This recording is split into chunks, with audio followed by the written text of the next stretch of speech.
Hey everybody, welcome to Lifehacker for the week of May 7th. With me, as commonly is the case. I don't as always because actually you guys You're are the always only one here. who has With me as always. been here, Welcome back. Not been here. Yeah, Is welcome Whitson back. Gordon, Adam Dotchis, joining us, Alan Henry via Skype. What's up? And I'm Adam Pash. We've got news, we've got questions, we've got downloads. Another normal show. Better than normal, probably. Awesome show. So, let's get started with the news. All right, so one of the big pieces of news last week, Google doesn't release phones yet. Samsung released the Galaxy S3, which there's a lot of hubbub really surrounding. It's just another Android phone, but it's the most powerful Android phone yet phone. Alan, why don't you give us some context for why we should even care that there is another Android phone being released? So yeah, the Samsung Galaxy line is probably the most popular Android phone in the world, right? So I think that when the S2 came out, it got like well over 1 million pre-orders in South Korea alone or something like that. So the Galaxy S3, Samsung announced it at a big press event, and it's another ice cream sandwich phone, which is great because most Android phones still don't have ice cream sandwich. It's got a 4.8-inch Super AMOLED display. It's like they touted as full HD. It's a 720p display, Wi-Fi, 8-megapixel camera, all micro SD, all that good stuff. But it's huge. It has a couple of really kind of quirky features, like this one where it'll keep the screen bright as long as you're looking directly at it. Like the front side camera watches your eyes to find out whether or not you're looking at the phone. That is cool. So this is Samsung's first ice cream sandwich phone. This is the first time we're seeing ice cream sandwich TouchWiz, right?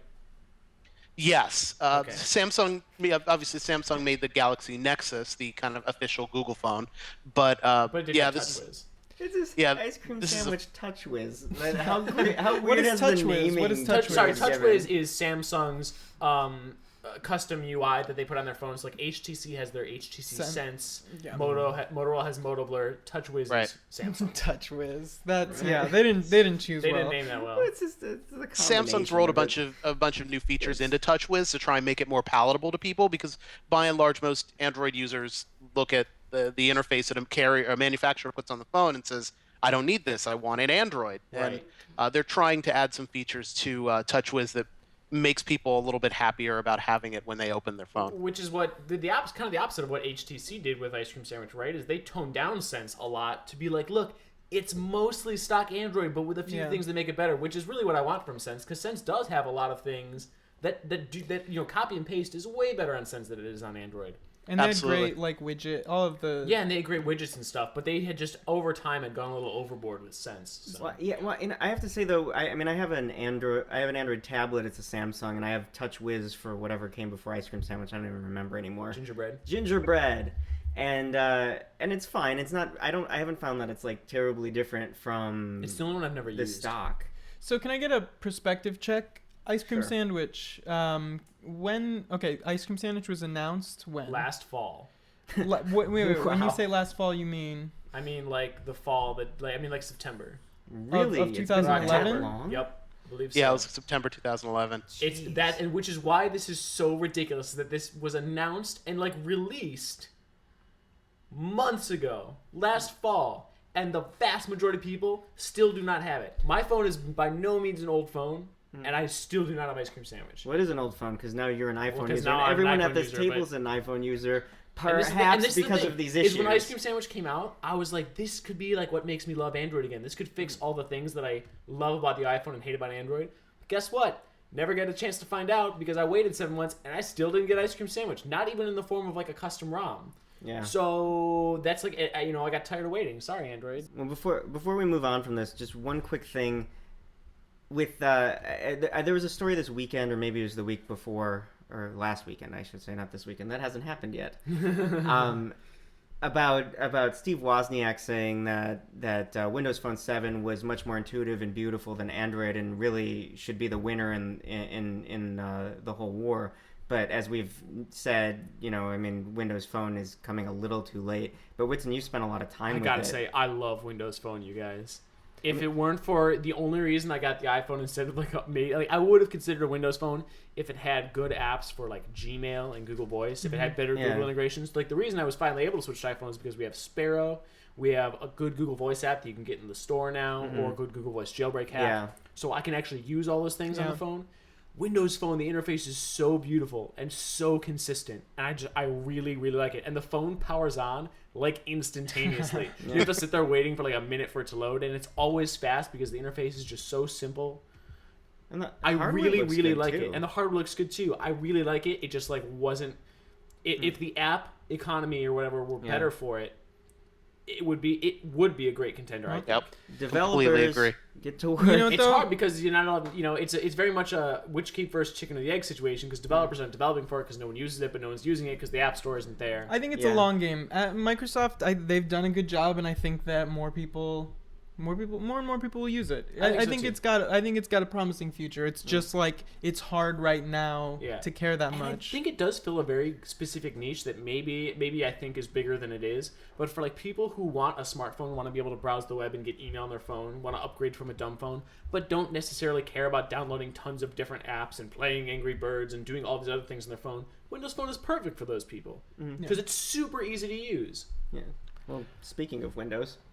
Yes. So yeah. And by the way, Galaxy S3. If you're interested in more news about it, Gizmodo's got a couple of good posts on them. They've got a comparison between it and the iPhone, which is, it's really just a feature comparison. I don't know how those things are, but yeah. Speaking of Windows, Whitson over here spent a week with Internet Explorer, which is something that no one has ever I haven't done for a very long time. I have spent considerable amounts of time with Internet Explorer in the 90s. No. Well, yes.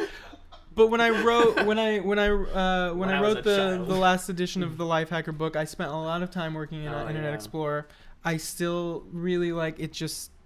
It's not there for me. It's just And you spend. So what did you the feel? idea was that everyone loves to just hate on Internet Explorer and talk trash about it all the time.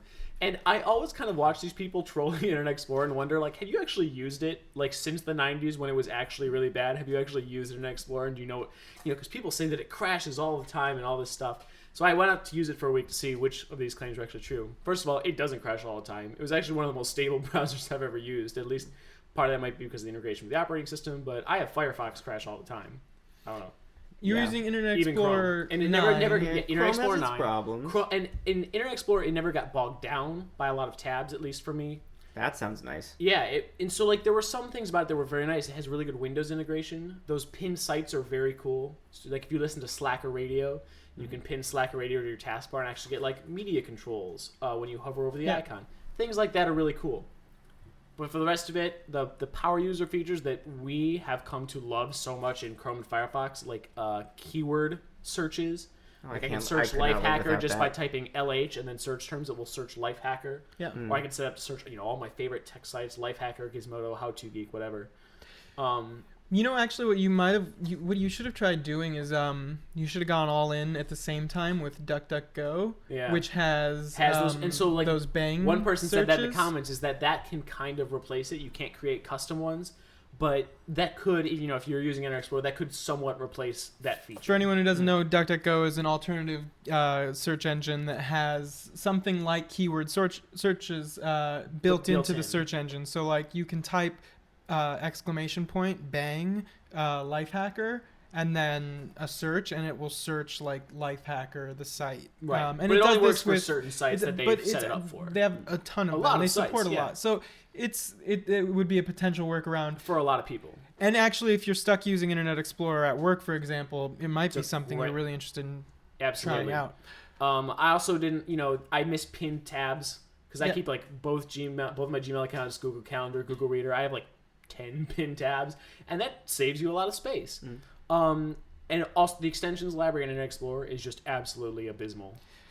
There's just like nothing. So at least they have some, though. I mean, like at least some people. You say that, but go look because they but really at least extensions are a possibility. Yes, but basically Internet Explorer, Microsoft has made Internet Explorer for Windows, it's more like Safari is on the Yes, on the OS integration 10 now, which is is great. like, It's not quite as much of a power user browser, but Internet Explorer has improved to the point where it's not something that I think you need to really pry from the cold, dead hands of your parents and grandparents that are using it. Why are they dead when they're using the computer? I don't know. But you know what? Because in the old days, you would try to get them to change their browser, less tech-savvy people, and they'd be like, no, don't change anything, Yeah. You can pry it from my cold, dead hands. So we're at that point where you don't need to worry about that. It's fine. If people don't know what they're missing, then they won't know what they're missing. though I did really like last year, we I think at Thanksgiving we did a post about how to secretly change Yeah. your parents' or grandparents' browser, which was make Firefox look like Internet Explorer and change the icon, which was all fun and Yeah. humorous. I really like that idea. But Wait, the so- point is that's not really necessary anymore because Internet Explorer is good enough now. But would you use it as like a secondary browser, or would you still stick with something like Opera? So Because it is better for battery it does. life. It does give you better battery. Supposedly, some site did some experiments, and it was better for battery life than all of the other browsers. So maybe that's if I'm out on the go and I'm kind of at the edge of my battery life, I could use Internet Explorer easily. The other thing is I did have just a few tiny rendering errors on certain sites, or like HTML5 errors where a certain web app wouldn't be supported. It's much rarer than I think it used to be, or than it used to be for maybe Firefox users. Yeah. But there's still a little bit of it's still a little bit harder to develop for Internet Explorer, so you might run into those issues. But it's rare, and if you don't run into those issues, it's no big deal. So yeah, one more last brief bit of conversation in the news section. We brought Alan in over Skype. We bring our guests in over Skype. And we discovered that Skype has the scientifically most perfect incoming call ringtone. And you may not believe it. I don't know if you use Skype. If you have, you probably do know exactly what I'm what we're talking about talking and you about. believe it. But I just looked up Skype incoming call ringtone. There's a 15-minute loop of it on YouTube. And it's just the Skype ringtone looping for 15 minutes, which With is no video. amazing. And the commenter says, or the uploader calls it, quite possibly the best ringtone in existence. So we're not alone. This is just a fact. It's a fact of life. I The think Skype this is incoming call scientific. ringtone is incredible. I kind of want to make it my ringtone on my phone. I do too, but I really like my ringtone. You do have a good ringtone. So, For the rest of this podcast, we're actually just going to play this song for 15 minutes, and that will be all for us at Lifehacker. who's ready to answer some questions?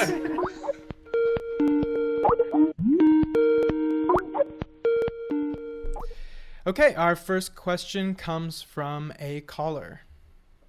Hi, this is Karan Deshmukh from Amravati, India. My query is regarding Google Play's payment processor, which happens to be Google Wallet. I just bought an HTC Sensation and I've been trying to buy apps from the Play Store ever since, but each and every time my payment gets declined. I wrote about this to Google Play support and Google Wallet support, but they replied back with an email stating that my bank is not letting the payment go through and that I should get in touch with my bank. So I got in touch with my bank and they said that there's nothing wrong on their side.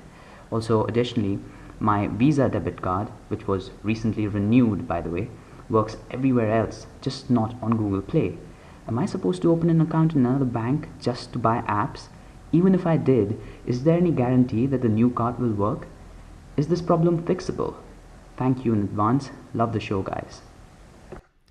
Okay. That is intense. That isn't, Yeah. I'm not.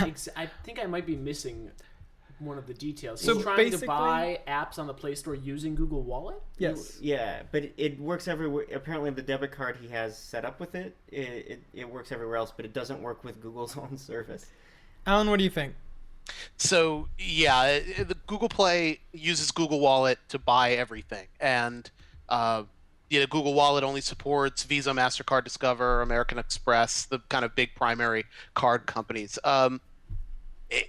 Whether or not the issue's really with his bank or with Google is kind of up in the air. I mean, he's going to have to try and get through whatever layers of customer service he can to get that particular issue fixed. But if he really wants to buy something from Google Play, he can always buy like prepaid Visa gift cards or prepaid debit cards.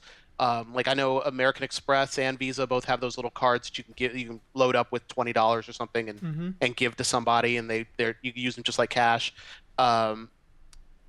Or I mean, alternatively, like he said, you can get another card. There's no guarantee it will work, but it sounds like this is a very specific problem with his one bank and with Google. Alternatively, he could try and call Google. I read recently Google actually has a Google phone Play number. actually does have a support line, but he said he called them. Oh, he called it. He called both Google Play and his credit card company, and they both blamed the other, which was the well, one. he emailed Google Play. Oh, he emailed Google Play. At any rate, Google Play does have a support line, which is shocking for Google because they never have that customer line. support. Yeah, exactly. We will make it magically appear. He could try calling this number. Yeah. But I don't know if he's going to get much else out of that than he did the email. The prepaid card sounds like a great workaround, though, if that does work. It's a possibility. If not, he can spend it on something else, so it's not like there's any harm done there. I'm not sure what he's buying in the Play Store anyway, since all the apps are free. Oh, come on. I'm just kidding. This guy. That was one of the other things that bugged me about Android, is that all the apps were free and ad supported, and they would just apps. never come out with pay apps because that one study that said Android users don't pay for apps. All the apps I've ever gotten have been. I was really disappointed when I got my Android tablet because I paid for all these apps. I'm like, I thought that I was getting a free ride here.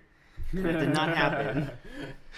All right. I mean, I'm assuming he's buying apps, because if he's not, then if he's not buying apps, then okay, it makes sense. But if he's buying apps, there are other app stores he could try. True. So he doesn't have to true. just use Good Google point. Play. Yeah, you could try out Amazon or. Yep. That's a idea. really good idea. If you can't get it working, use the Amazon App Store because they have a lot of stuff. And if that still doesn't work, there are gift cards. So I mean, Amazon, you can just get Amazon credit too. Right. Yeah. Although you'd think that if he can do that, but Amazon's payment will go through Amazon rather than Google, so it'll work fine with. Never mind what I said. All right.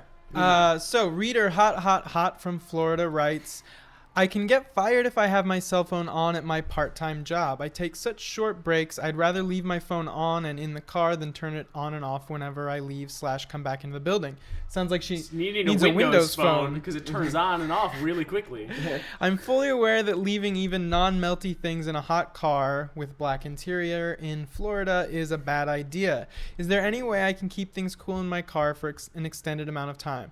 First of all, just to reinforce what you said about keeping your phone in your hot car, not only is it bad for it, it literally could melt potentially, but it will kill your battery life and the longevity of your battery, not just for an individual charge, but for the lifespan of the battery. It will hold charges for less and less time when you keep it stored in an extremely hot place. Whitson has written a long, I think, Ask Lifehacker post about this. About battery life. But in general, just to reinforce what you said, it's not going to be good for your phone. And in fact, that alone might be reason enough just not to do it. Yeah, I would say that there are things you can do to this. You can leave windows open just a crack and it will dramatically decrease the temperature of the car. But in Florida with a car with a black interior, it's still going to be too hot to leave your phone in there all day. I would just not recommend doing it at all. And with the humidity, that's even Keep worse. it off and in your pocket. Yeah. I mean, there are other things you could do. You could put the reflecting things in your window visor things up. You could do all of those things. Well, I still think it's probably not. Are there parts of the car that might stay a little bit cooler though? I mean, yeah, but not really. I mean, not if you're, let's say you take a break every 2 hours even. I don't think your car's going to get hot in 2 hours. I think even the cool parts of the car are going to be too hot to leave your phone even if it's in the glove compartment and it stays cool. If you wanted, maybe you could get one of those. You can get one of those cooler ice things. Those plastic things you put in a cooler. Put that in your glove box. Put your phone in there. You could go for that. I think you could rock that, and it could probably work. My sister's car actually has a compartment with ice that you can cool in the glove box. What about Michigan people, right? What about the part? Yeah, we like things cold. You know where the spare tire is though?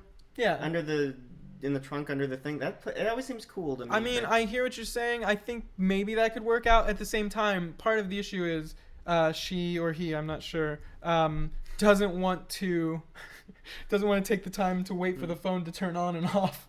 Oh, yeah. So it's you pop the trunk, you open that up, you move the tire, and then you're. So, whatever. I'd recommend probably. The other thing you could do is keep your phone on, but put it in airplane mode when you're in the office so that you don't have to. That's a good solution. And if you're really wanting to go crazy with it, you could do something where when it's connected to your Wi-Fi, you could use something like Tasker that would put it into airplane mode when it's connected to your Wi-Fi, or something that automates the process. So you have some options, but yeah, hopefully, just don't keep it in your car. It's probably going to do more damage than it's really worth. Yeah. So there you go. Our next question comes from a caller. Hi, Lifehacker. I love your show. I was wondering what happens when you delete a file off of your computer. Thanks. That's it. Bye. Okay, cool. We can answer this question. So does anyone want to take the lead on that? Alan, why don't you? Sure. So when you delete a file, like you move it to the recycle bin or the trash can or something, all that really does is tell your operating system that the space that the file occupies on your computer is available to write new information to it. It doesn't actually go and like scrub out the file or anything like that. That doesn't happen at all, really. I was going to say until you empty the recycle bin, but even then it doesn't actually actively delete the file. All it does is just free up that space for the operating system to use. So if you're worried about getting it back, you always can. It's just a matter of time between you actually deleting the file and trying to retrieve it. Because it will be gone when the hard drive rewrites over that space. Yep, I mean, exactly. Mostly that's true. There are like forensics for data recovery that can actually do some pretty impressive things. But basically the idea is your hard drive is just like full of ones and zeros, and when you delete a file, it's just saying this section of ones and zeros can be overwritten by other ones and zeros. And you can do things to securely delete files so that it actually does. Zeros out. So there are things that the OS X has secure delete built into it. I don't think Windows does, but there are things, there are apps, there are programs you can download that will do it, and some of them I don't remember what it's called, but there was one on Windows from a while back that basically would do like some sort of crazy, like you would secure delete something and it would overwrite it with like some sort of algorithm like 8 times and then delete that and then overwrite it and then delete that and just do like some things to like work hard to make sure that it's wiped. I don't know enough about the like technicalities involved in like the recovery when it's been overwritten. But for just basic deletion that's not secure deletion, you can actually a lot of times, obviously that's why it's so easy. Once you've put something in the trash, you can recover it. But even after you've deleted something from the trash, you can then often use apps like PhotoRec. It's like photo recovery, something like that. It was a really good one. There are several applications for both Mac and Windows that we can put in the show notes that are really good at recovering because they're still mostly there. Cool. But there are not always guarantees. You don't want to rely on that too much. Yeah. Just go deleting files because you feel like a rebel. But it is actually interesting. Like, it's an interesting exercise if you ever want to like try it out. Just to see what happens. Delete a file that you don't care about. Feel cool. Also, they work pretty well. The photo ones. I've never used it. I had to use it on a memory card once, and it worked perfectly. I was really surprised. Yeah, they work great. You just basically point it at your drive that you want to search on, and it will just like look for all of the stuff marked for deletion. And if it can recover it, it will, and often it can. Another useful thing is to put files that are important in something like Dropbox, which even after you delete them, Dropbox will store those files for a while, and you can always recover them. Yeah, they have like a revision history. Yeah, that's just built right in. So. And likewise, CrashPlan, which is the backup service I use, keeps files forever. You should always just back up your computer too. That's like the other if thing. you delete a file, it keeps them forever unless you specifically say you don't want it to do that, which is way cool because as long as you have the service, you can get anything anytime. All right, the next question comes from reader Jose, who writes, I know SSDs are fast but small in capacity, and HDDs are slow but have good capacity. Now I found this. There's something called the Seagate Momentous XT 750GB, 7200 RPM, 30 megabyte cache, 2.5 inch solid state hybrid drive. 3,000. Could you please use your expertise to tell me if it is a good or bad investment? Now, Whitson, you and I were actually arguing briefly about 2 weeks ago about whether or not we needed to do a post about these specific kind of drives. These, yeah. So there are a few different.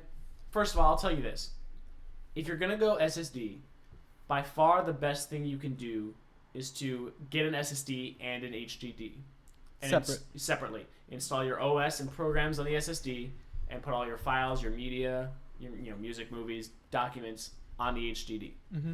So basically, just I'll briefly, we've talked about it a million times before. Just a very quick catch up in case you're not on top of all of this. SSDs, they're like RAM. They're just flash memory. It's super fast. They don't spin like regular hard drives do. They read and write really quickly, which makes your computer go much more quickly. Yeah. HDDs are like traditional spinning hard drives. They have little disks. They spin really fast. They spin at 7,200 RPM, and they read and write data, but it's just less fast. The problem is SSDs are very expensive compared to HDDs per gigabyte. Mm-hmm. So this specific thing is a drive that's some sort of bizarre Frankenstein. So what this is, yes, it is exactly what it is. It's a hard drive. It's like a laptop hard drive from Seagate that just also happens to have a little 8 gig or 4 gig, depending on which size you get, a little 8 gig SSD inside it, just a little bit of 8 gig flash memory. What it does is it caches files as you use your computer. It monitors which files you're using the most and caches those on the SSD. So you get a lot of the speed performance boost of an SSD without having to pay for an SSD or use 2 drives. So like I said, the best thing you can do is have 2 separate drives. But in a laptop, that isn't always possible. There are little bays where you can take out your CD drive and put in a second hard drive, both for Mac and I think for laptop PCs. Those would be my recommendation. But this is no hassle, very easy to do. You just throw it in like a regular drive and it does the rest at a hardware level. So if you don't want to futz with it, but you just want to boost some of the speed of your PC, it even has like a specific section of that SSD portion that is dedicated to making your PC boot faster. You can do that. On a desktop PC, you also have options like RST and SRT, which let you use a regular SSD, like a 60 gigabyte SSD as a cache. That's going to be a little bit better than these hybrid drives, but still not as good as just installing your OS on the SSD. So how this actually sounds really similar to Windows introduced in Vista that what was it called? Ready Boost. Ready Boost. Yeah, this sounds a lot like Ready Boost, but Ready Boost was RAM though. Ready Boost was you put it in a thumb drive and it turns it into RAM. Right. Yeah, well, but that's sort of what this sounds like it does. I mean, it's not exactly the same. But not quite. It's the same kind of idea, only just faster. Yeah, and it's taking like a tiny bit of. Yeah. It's just interesting. Okay. I found that Ready Boost didn't do a whole lot. Ready Boost did do a lot. You'll notice a bigger performance boost from this. So what's sort of the broader recommendation on this? Like, my recommendation goes like, is it worth it? Yes, but only if you can't have an SSD and an HDD in your computer, or you don't want to pay for that. Yeah, I mean, if you're happy, like I just use SSD and SSD in my laptop. Right, these are much bigger. These are going to be like 700 gigs. Yeah, no. I'm saying if someone actually needs the storage requirements. if you don't want to pay for like an 80 gig SSD, or you don't have room for 2 drives in your computer, yes, this is a better option than just a regular hard drive. But I would try to look at some of the other options first and see if you can maybe take out your optical drive and put in a second hard drive, so you can have an SSD and an HDD. So if money's not the issue, if just money's get not an the SSD. issue or a drive based, Yeah. If you have one. So if you have I would say that this is a good, not last resort, but this would be down on the list of speed boosting tricks that I would try. If you need the space but you want the speed. Yep. But again, and should be marketing for and without the hassle. Hybrid this drive. Is literally a plug it in and go. You don't have to move your user folder or reinstall or migrate your OS or any crap like that. It uses just like a regular hard drive. So that's the other advantage. Okay. Cool. Okay, so our last question comes from a caller from Dayton, Ohio. Hi, I was wondering, I know the new Mac line is coming out with messengers so you can text from your Mac to your iPhone. Is there a way to do this from the Mac to the Android? Thank you. Okay, so he's saying Apple has iMessage on the iPhone and iDevices and Messages on Mac OS X, right, which you can get in beta on Lion, and will be in part of OS X Mountain Lion in the summer, I guess. Yeah. And this is essentially just lets for you text from your computer. Text from your computer, and also do instant messaging. And he wants to have that functionality with an Android device instead of with just Apple products. So yes and no. I mean, because Messages on the Mac is an IM client. It's probably going to replace iChat based on what it looks like. It uses so much of the functionality already that I think there are two options. There's one to use Messages on the Mac and communicate with Android devices through an IM client using something that supports Google Chat, any other Jabber clients, AOL Instant Messenger, anything like that. Alternatively, you can just use Google Voice because that works with every device.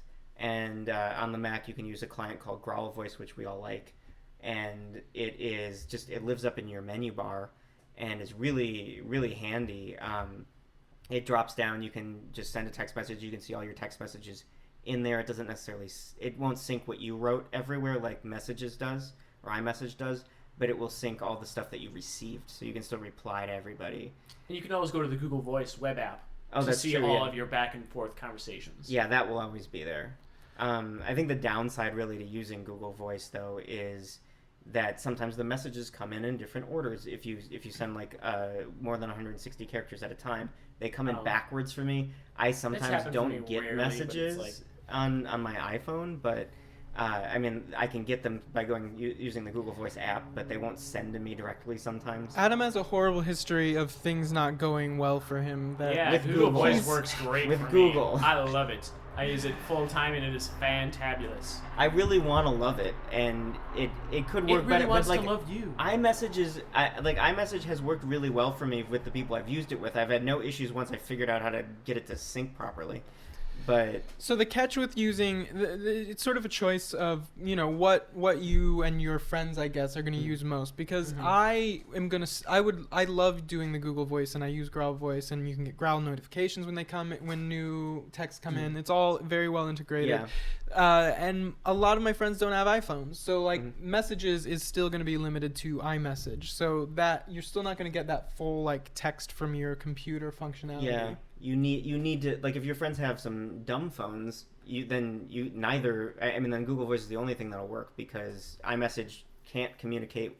It has to be an Apple device. iMessage seems like it's been set up kind of poorly. I feel like there are a lot of little things they can do to make it incredible. Once I get it working properly, it's fine, but it's I can't. If I send to my phone, I can't get messages that are sent to my phone through iMessage on my computer. Yeah. Right. So I have to have people send to an email address. And that's insane. That drives me crazy. All it is an IM client. It's really it's so poorly done. And if they did it like Google Alan's Voice smiling. did it. Alan's just yeah. Alan, what do you think about all this? No, I agree with everything you just said. I use Google Voice too, but it sucks when I'm trying to use Google Voice cross-platform and everything. Man, it works, so but it's not as elegant as iMessage is. Well, you know what this is? This is the one thing in your life that works. It is the one thing in my life that works. Because you've broken everything else. Google Voice has just always been that rock that I can cling to if something else in my technological life breaks. It's not perfect, but it's good. It does work. So wow. Well, sometimes. So at that high energy point, let's move on to a little show and tell.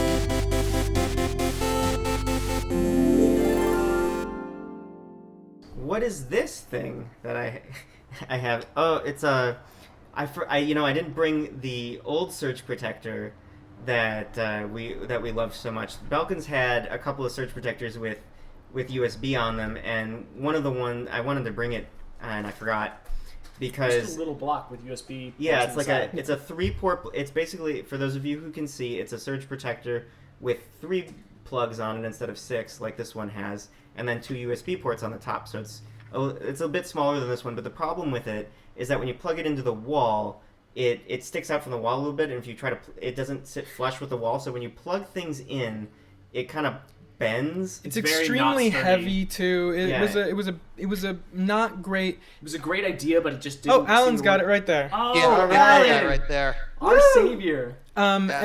And it works really well, and it's an awesome thing to carry in your like travel bag, in your book bag, in your laptop bag, whatever. It's great to have on hand. I've used mine for years and loved it, but Belkin just came out with this one, which is kind of an awesome improvement. Yeah, they didn't design it for travel purposes necessarily, but it gives you 6 ports. It does take up 2 outlets, so you can look at it however you want. The other one kind of covers up the outlet sometimes, depending on where it is.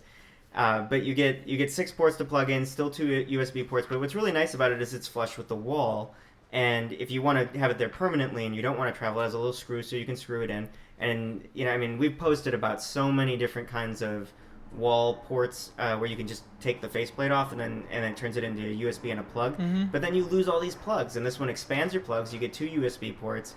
And it's small enough that you could really take it in your bag. Yeah, and so this one actually probably is slightly better for just sort of a home upgrade, like a mini home upgrade.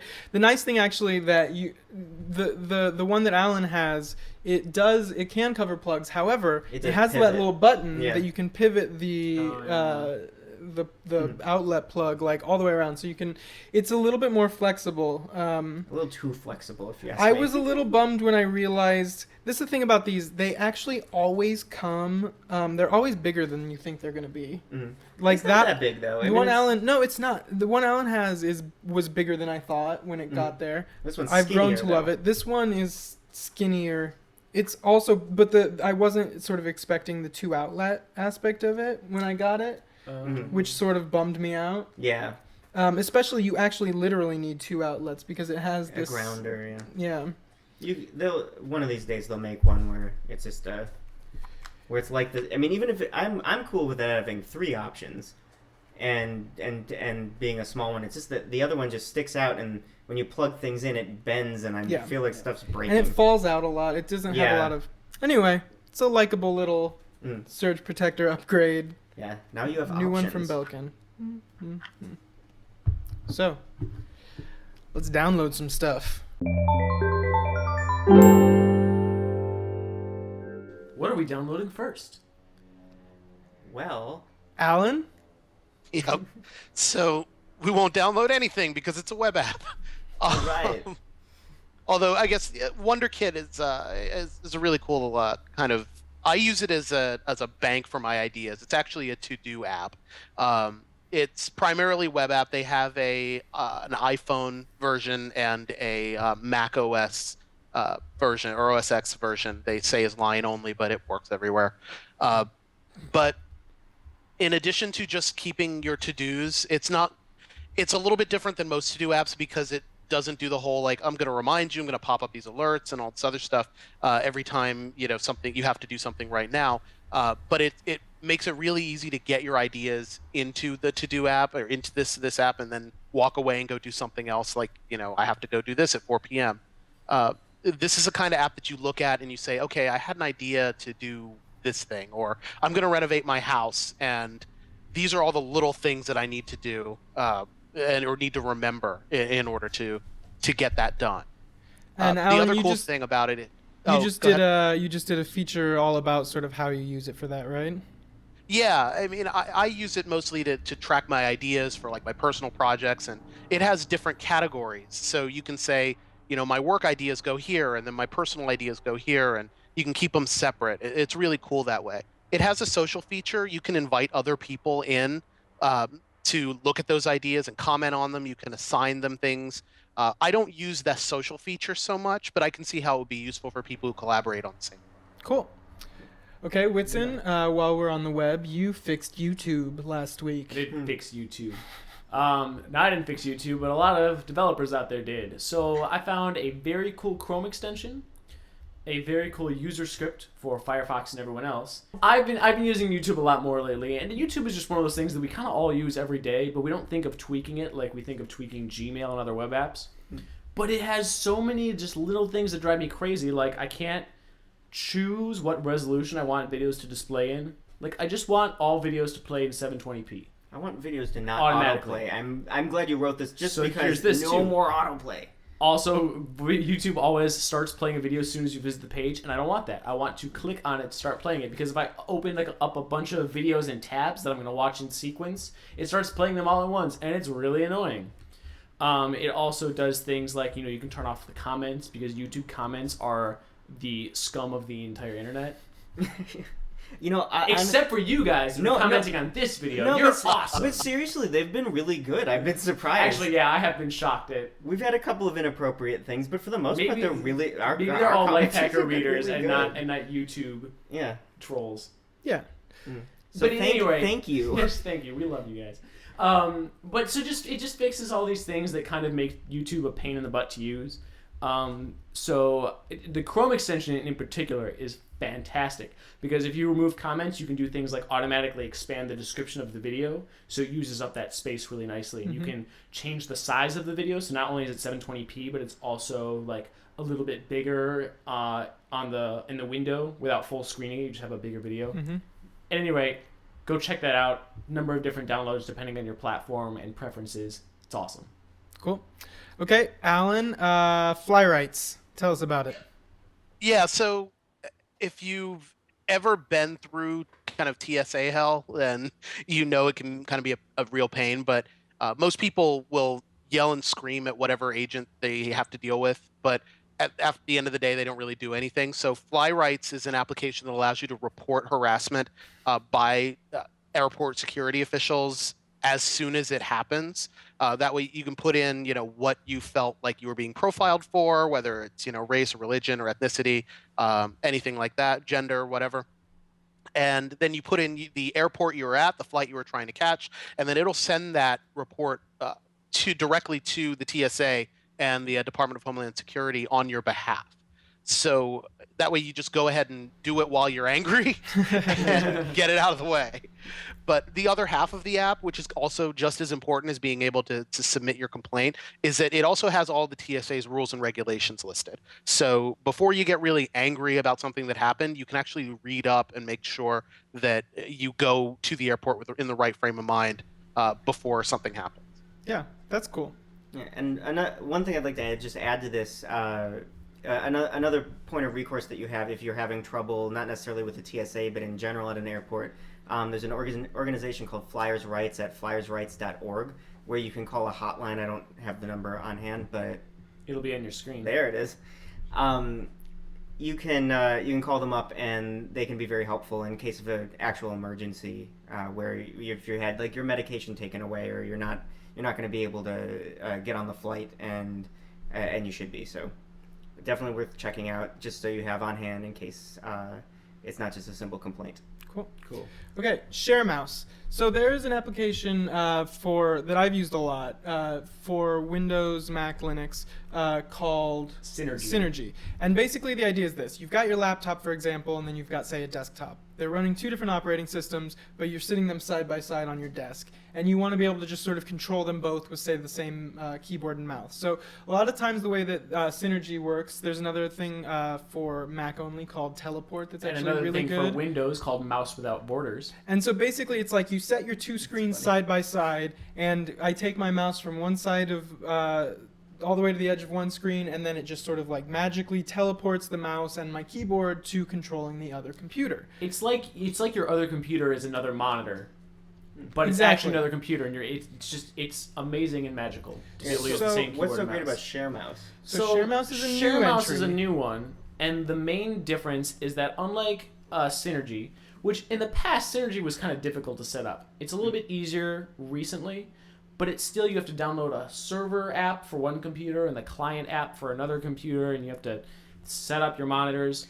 ShareMouse, sorry, would you like? And if you want, no. But if you want to, we have guides on how to set up. We have guides on how to do that, and it is good because it's Windows, Mac, Linux. If you want to cover the entire gamut, and it's a great app, and we still stand by our love for it. The nice thing about ShareMouse is that while it's still Windows and Mac, which is great, but it takes literally no setup to get working. You download the app, install it on each computer, the same app, no like client-server differentiation. Download the app, and you can start using your mouse and keyboard on both computers. It's so fast and easy to use. The downside of ShareMouse is that it is not free for everybody. It is only free if you are using two computers as opposed to 3 or 4. That works for me. Yep. If it's only free if you are using less than 2 monitors, I think, per computer. So I don't think... Still good. I know, right? And it's because it's supposed to be paid for professional use, right, or for power users. So it's trying to detect whether you are a power user or professional user. And it detects whether you are a professional user by seeing if you are using professional grade apps like Photoshop. Oh, weird. And things like That's that. really weird. Yes, It's a little invasive too. Yeah. Everyone says that, but that's, I mean, I don't think that's that weird. It's kind of bizarre. But it's not. It is weird. It's just the first app that's actually enforced this is not free and professional environment. No, but it is weird. What's weird about it is that it's basically a rootkit. It's like paying attention to everything else. Like when I install something, I want it to separate. It's its own thing. I don't want it to spy And on you know what I'm doing. I would rather but a just. lot of apps work that way. I would rather they just make me pay for it than and the price isn't great. The price is pretty absurd at $25 per machine you plan to use with it. So if I have 2 computers, you have to pay $50, which is ridiculous and hell no. Anyway, I'm sure there's workarounds if you were desperately trying to not pay for it. But if you're that desperate you're going to work around it, just use Synergy. Yeah. The thing that's nice about this is if you only have 2 computers and you just want to use your mouse and keyboard with them and you're not for most people, this is super easy to set up and you should use it. But if you fall into that other category, don't worry about it and just use Synergy. Yeah. Other cool features of it include clipboard sharing. You can drag files from one computer to the other. That's the other thing. It has really this. Unfortunately, Synergy does not have this. Yeah. But you can drag files from one computer over to the other one, which is awesome. Yeah. Okay. But of course, you can just use Dropbox. All right. So quickly, last download, Sonora. Sonora is my new favorite music player for OS X. Mine too. I am so glad that you posted it. So iTunes is fine on OS X. I like it. It doesn't, there are just some things that it doesn't do that I wish it did. It doesn't have like queue-based listening. So if you're a Winamp user from the old days, or you like something like Foobar where you can just drag songs into a queue and then just kind of start listening, iTunes doesn't have that. There's also a lot of stuff it has that I wish it didn't do. A lot. Yeah. A real lot of stuff. Yeah. Some people just don't like iTunes. Sonora is a very cool music app for OS X that adds a few new features, and it's just beautiful to look at. It puts your album artwork front and center, huge album art display, so you can scan through your music by album, going through the album art, or by artist on the side. You can also hit a hotkey and just start typing in the name of an artist and start playing it that way. You just type? Oh, yeah, I just started typing. You just start typing the name of an artist or song or album.